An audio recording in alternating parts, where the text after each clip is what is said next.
Prevención en Familia, la revista de la comunidad.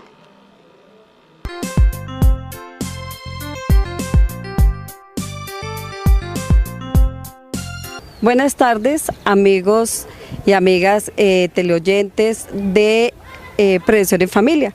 Para nosotros es muy importante hoy estar en la localidad de Antonio Nariño. Queremos trabajar un tema muy importante, tanto para la familia, sobre todo para los jóvenes. Por eso tenemos acá hoy un tema que se llama objeción de conciencia. La objeción de conciencia es el derecho que tenemos todos y todas de no acatar mandatos que entran en contradicción con nuestra conciencia.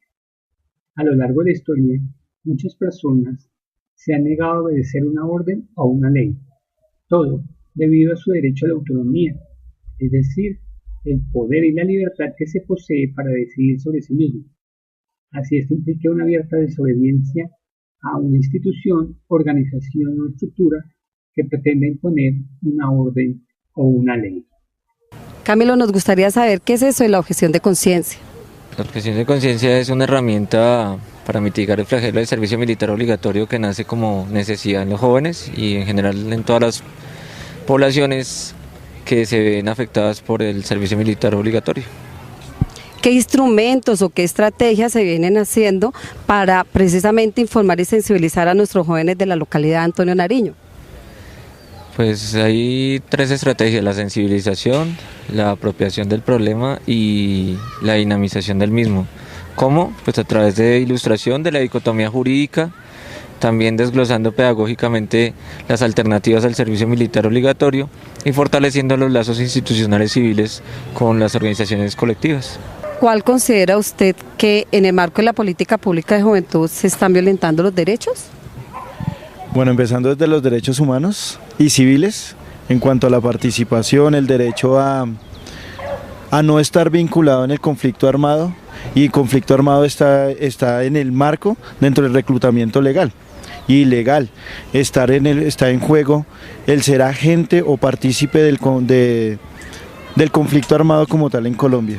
Creo que es la oportunidad de que los jóvenes se den y también que los adultos nos demos la posibilidad de cambiar la perspectiva de la seguridad en Colombia, que seguridad no es a partir de la bala, no es a partir de las armas, sino que va más allá de la reivindicación de los derechos. ¿Qué les dirías a los padres de familia frente a este tema? Bueno, yo les diría que no todo el componente, digámoslo, juvenil debe ir a prestar servicio militar obligatorio para arreglar o componer lo que ellos consideran es su vida. Si bien el servicio militar genera disciplina o genera, digámoslo así, un orden en las dinámicas de los jóvenes, tampoco es la salida, porque así como genera estos aspectos, también genera problemas en su psiquis, genera problemas de, digámoslo así, de afectividad, vacíos. Entonces tampoco es lo más apropiado. No deberíamos fomentar el servicio militar obligatorio en los jóvenes. Hay alternativas de educación. Es preferible ver a un joven empuñando un libro que empuñando un arma. La solución del conflicto armado no es a partir de la rendición del otro, sino de virarnos en sociedad y lograr armonizar, lograr reivindicar derechos, y en la medida que reivindiquemos los derechos y sobre todo los derechos de los jóvenes, que les demos trabajo, vivienda, oportunidades en salud y educación, creo que mejoraría la situación de nuestro país y no tendríamos que estar reclutando jóvenes que están en las esquinas, que están en las calles, para que se vinculen al Ejército Nacional y estén allá en el monte dándose bala con otros colombianos que tampoco podemos dejarlos atrás dentro del contexto nacional. ¿Qué le dirías a los jóvenes que acá en la localidad de Antonio Nariño quisieran participar y cómo podrían participar? Bueno, dicen que es una obligación constitucional, pero entiéndase bien que el artículo 41 de la Corte de la Constitución dice que si bien todo el mundo debe arreglar su situación militar, no se puede malentender que todo el mundo debe ser obligado a prestar servicio militar obligatorio.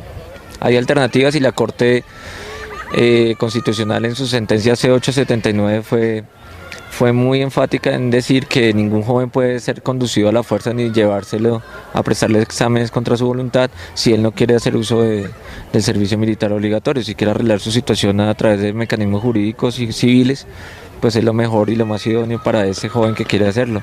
En cuanto a las dinámicas de la localidad, Acá se está gestando un proceso local importante, una mesa local de la que hacemos parte muchos colectivos, que nos venimos dando la pelea frontal contra el Estado y contra el aparato armamentista, bajando jóvenes de los camiones, generando otras dinámicas culturales, sociales, políticas y pues también haciendo valer ese derecho de la Corte Constitucional que avala a los jóvenes en su lucha contra el servicio militar obligatorio.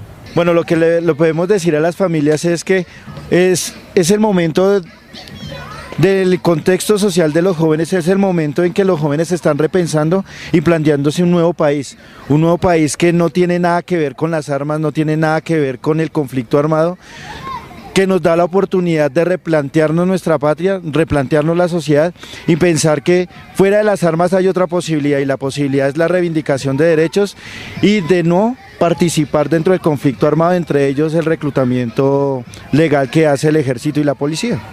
Acá no se trata de decir que estamos en contra del ejército o de las fuerzas estatales, sino que si el Estado o el ejército o las fuerzas militares gastan 641 millones por cada soldado, ¿por qué no lo invierten en recursos públicos para la educación, la cultura, la socialización de otros aspectos? Entonces esas son como los interrogantes que tenemos y como la tarea que nos hemos dado con los jóvenes. Hoy en día se ha fortalecido un proceso a nivel distrital en el cual pues la administración y su voluntad política también han generado esos espacios y pues la idea es fortalecerlos y seguir en la lucha, quitándole jóvenes a la guerra y dándole más jóvenes a la paz.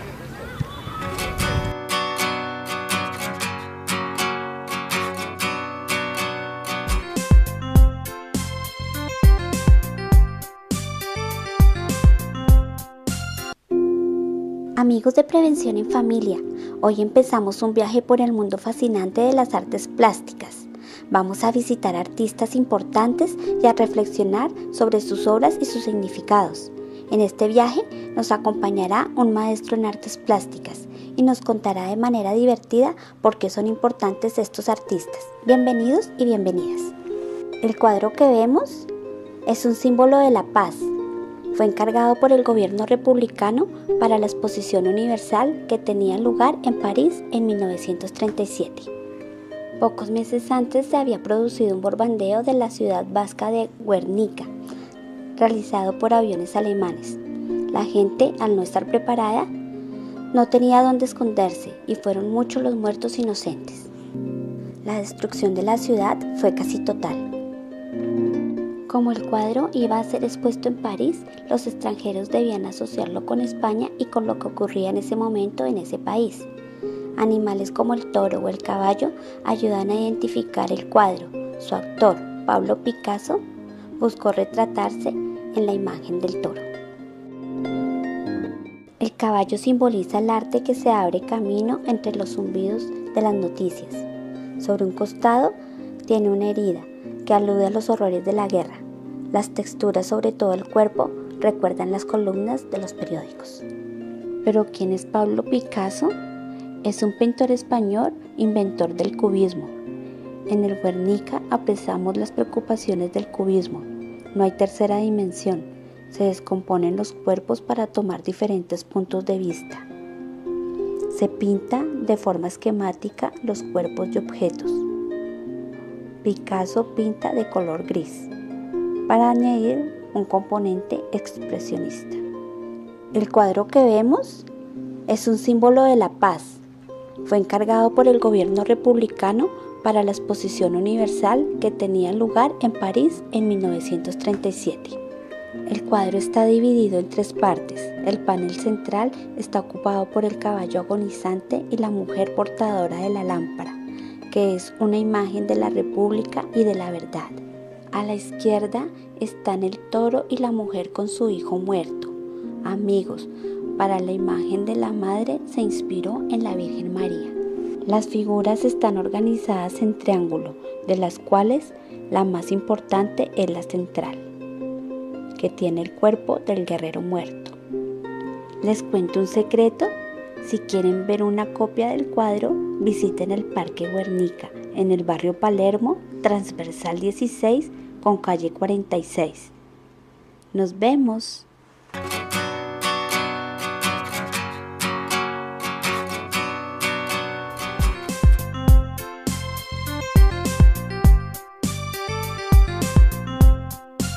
Y ahora la sección de Coco y Colombí. Hola, bienvenidos a nuestra sección de Coco y Colombí. Hoy aprenderemos sobre los gatos considerados en la actualidad como mascotas. ¿Sabías que los gatos aparecieron hace 200 millones de años junto con los dinosaurios? Las diferentes especies de gato se han encontrado en todo tipo de clima y en todos los continentes. Excepto en Australia y la Antártida. Allí llegaron porque los hombres los llevaron a estos lugares. En la actualidad existen aproximadamente 35 especies de gatos y gatas. En Egipto fue la primera parte del mundo donde se domesticó al gato y de allí se expandió al resto del mundo. En el siglo XVIII los gatos fueron importantes como cazadores de ratas en los barcos. Hoy en día, la calidad de vida de un gato realmente ha mejorado. Sus dueños se preocupan por alimentarlos mejor, bañarlos, vacunarlos y consentirlos. Ahora te invitamos a conocer las mascotas de algunos seguidores de nuestro programa. Si quieres que tu mascota salga en el programa, envíanos un correo con las fotos y los datos tuyos de tu mascota a eraretro.org@gmail.com, que es nuestro correo.